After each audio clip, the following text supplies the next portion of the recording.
Hello everyone, my name is Salman Khan and today we would be covering the merge sort algorithm. So first of all, let's discuss the main outcomes that we want to achieve in this short lecture.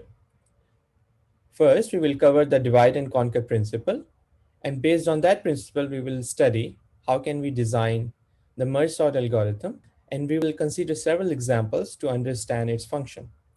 Then we will briefly cover the complexity of merge sort algorithm. And by the end of this short lecture, you should be able to implement and apply the algorithm on new sequences in any programming language of your choice.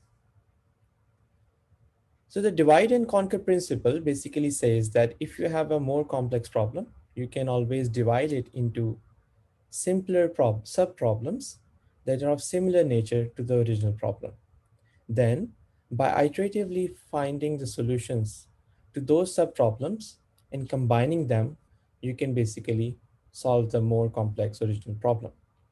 Let's understand this by looking at a very simple example. In the image on your right, you can see a lecture hall, and consider that you are sitting in a row and you don't know the row number exactly. So one way to solve that problem could be that you can ask the person sitting in front of you what is their row number. And then the next person can really pass on this question to the next person sitting in front of them until it reaches a very simple case of the first person sitting in the first row.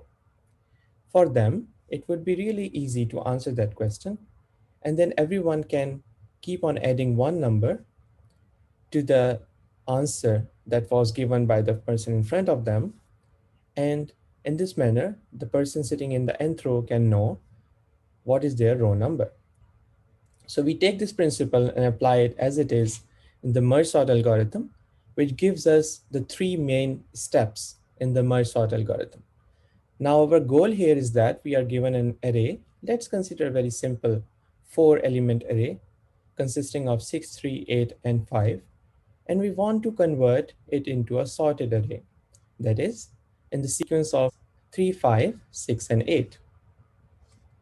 Now the first step would be, we would divide our array into two halves, left and right. And then we'll continue doing that until we reach the very simple base case where we have just a single element. And then we would combine the, the two digits that we have using a comparator, which one of these elements is less than the other. And then we would merge these two halves to get first the 2-digit arrays, and then we would combine these 2-digit arrays into a combined array of 4 digits. And this way we can get our sorted array. As you can see, we applied the divide and conquer principle here. And first of all, we broke down our problem into smaller subarrays, and then it was easier for us to sort them by comparing the two elements and then merging them to get the final answer. Now let's look at the merge sort algorithm in its very basic form. Let's say we have an input array A with n elements, and we are given a comparator function, C. In this case, C can tell us whether we want to arrange our elements in ascending or descending order. For the sake of this lecture, we will assume that we are arranging our elements in the ascending order.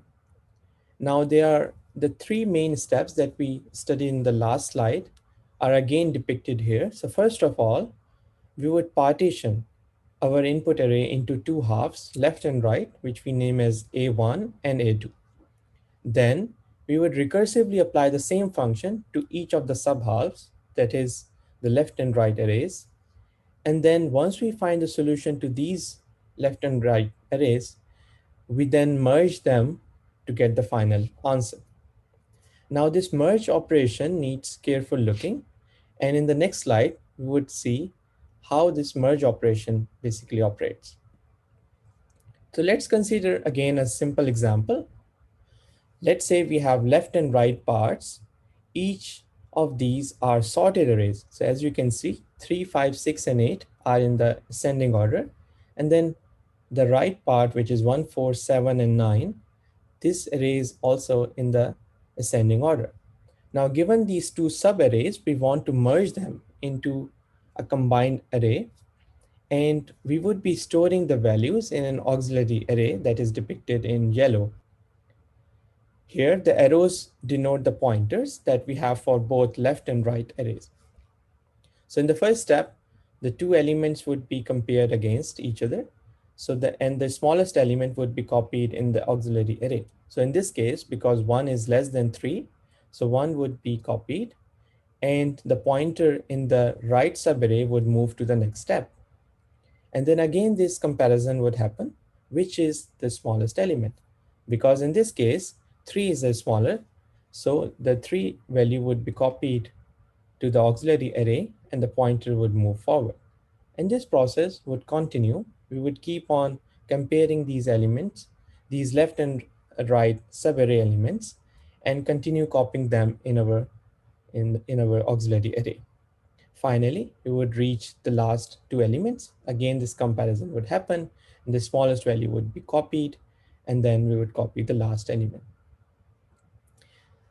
So these steps can be summarized in an algorithmic form.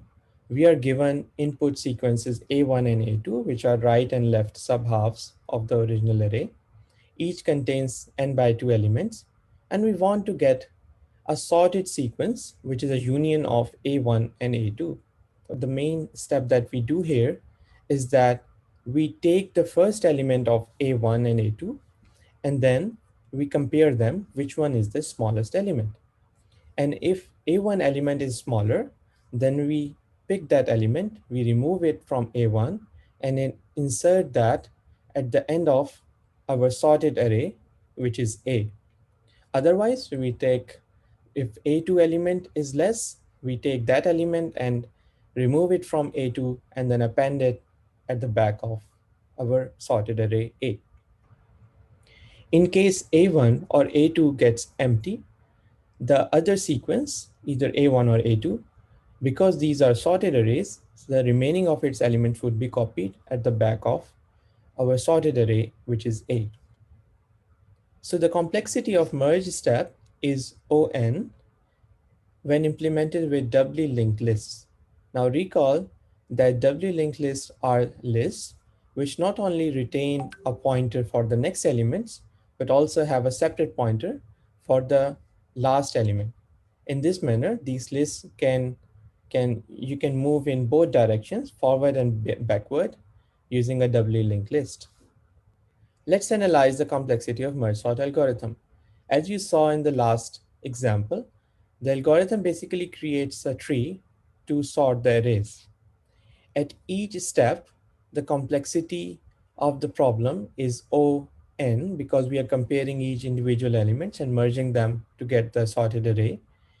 But the depth of the tree is proportional to log n, because at each step we are increasing the sequences 2 raised to power I if we are at depth I of the tree, and then the size of the sequences is reduced n divided by 2 raised to power I. So basically, at each depth, the complexity of O(n), and the depth itself has a complexity of O log n. So the overall complexity is n log n for merge sort algorithm. Now let's compare the merge sort algorithm with some of the other sorting algorithms that you may come across in a computer science class. So the merge sort algorithm has a lower complexity of n log n compared to selection and insertion sort that have a time complexity of O(n) squared. Here n is the number of elements in your sequence. This means that merge sort algorithm is fast compared to selection and insertion sort algorithms.